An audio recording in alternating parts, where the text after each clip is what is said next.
कहानी एक ऐसे घर से जहां शादी का माहौल है, लेकिन टेंशन और शांति इतनी कि शादी का घर किसी जंग के मैदान जैसा दिख रहा था। अरे जैसा मर्जी डेकोरेशन कर दो, पैसों की चिंता मत करो।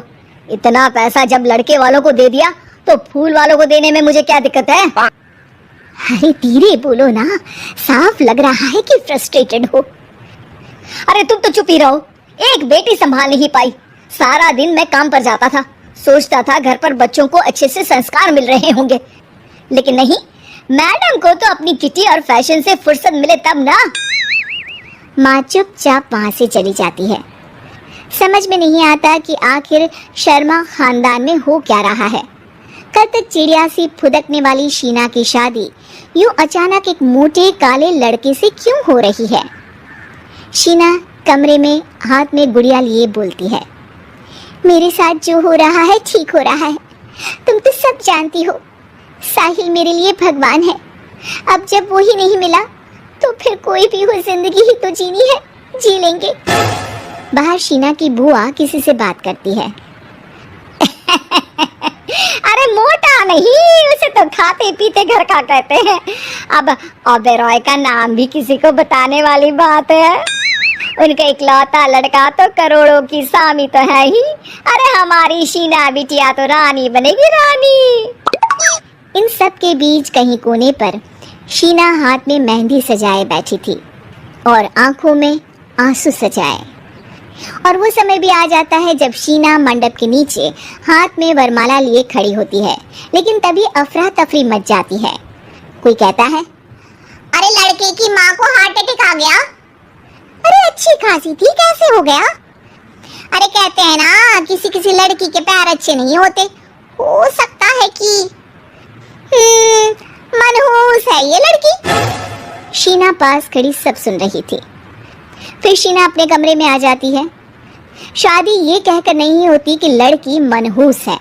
अब लगातार शीना के लिए लड़के देखने आते, लेकिन आस पड़ोस या किसी के कहने पर शादी हर बार टूट जाती। लेकिन एक दिन, अंकल, मैं काफी दिनों से आपसे मिलने की कोशिश कर रहा था, लेकिन हिम्मत नहीं हो पा रही थी। अरे बेटा, हिम्मत तो हमारी टूटी पड़ी है। वैसे कौन हो तुम? अब मेरा नाम साहिल है अंकल। मैं शीना से प्यार करता हूँ और उसी से शादी करना चाहता हूँ। अरे अब तो किस जात के हो ये भी मायने नहीं रखता। बेटा, मेरी बेटी मनहूस है, ये सब कहते हैं कि इसीलिए उसकी शादी नहीं हो पा रही। अगर तुम शादी करने को तैयार हो तो ठीक है। शीना की शादी साहिल से हो जाती है। अगले दिन साहिल की माँ का देहांत हो जाता है और एक बार फिर लोग शीना को अपशकुनी कहने लगते हैं। अरे खा गई दीदी को ये। अरे क्या जरूरत थी साहिल किसी मनहूस को घर लाने की? पर बुआ, माँ की तो तबीयत पिछले कई साल से खराब थी। डॉक्टर्स ने जवाब दे दिया था। क्या पता ये भी उनका सौभाग्य हो कि वो बहू का मुंह देख पाई। अरे बहू का मुंह देख पाई, या ये कह लो कि बहू का मुंह देखते ही स्वर्ग लोक सिधार गई। खैर, हमें क्या, घर तुम्हारा है, हम तो चले। अब शीना को खुद पर ही शक होने लगता है कि कहीं सच में वो अपशकुनी तो नहीं। साहिल, हम दोनों की शादी नहीं हुई होती तो अच्छा था। देखो ना, कैसे पहले मेरी शादी टूटती थी और अब तुम्हारी माँ भी। अरे ऐसा कुछ नहीं होता शीना, अपशकुनी वगैरह कुछ नहीं होता। ये सब तो ईश्वर के खेल है। वो शादी तुम्हारी इसलिए टूट गई क्योंकि तुमको मेरी पत्नी बनाना था, और माँ का जाना तो तय था। वो काफ़ी बुजुर्ग थी, साथ ही एक ऐसी बीमारी से जूझ रही थी जिसमें डॉक्टर्स भी उन्हें नहीं बचा पाते। शीना साहिल की बात सुनकर तसल्ली कर लेती है और वहां से चली जाती है। अगले दिन, शीना, अरे ओ शीना, क्या हुआ? उफ, कहीं फिर मेरी वजह से कोई नुकसान?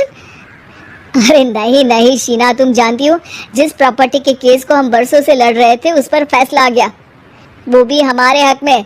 अब हम करोड़पति हो गए शीना। शीना शांत रहती है। अरे क्या हुआ? करोड़ पत्नी बनकर तुमको खुशी नहीं हुई? शीना की आंखों में पानी आ जाता है। चलिए जी, कुछ तो अच्छा हुआ मेरी जिंदगी में आकर आपके साथ। साहिल शीना को गले लगाकर कहता है, मेरी नई नौकरी भी तुम्हारे ही आने से लगी। ये प्रॉपर्टी का केस जीता। सब कुछ तो तुम्हारे आने के बाद ही हुआ, फिर तुम मनहूस कैसे? ये सुनकर शीना खुश हो जाती है।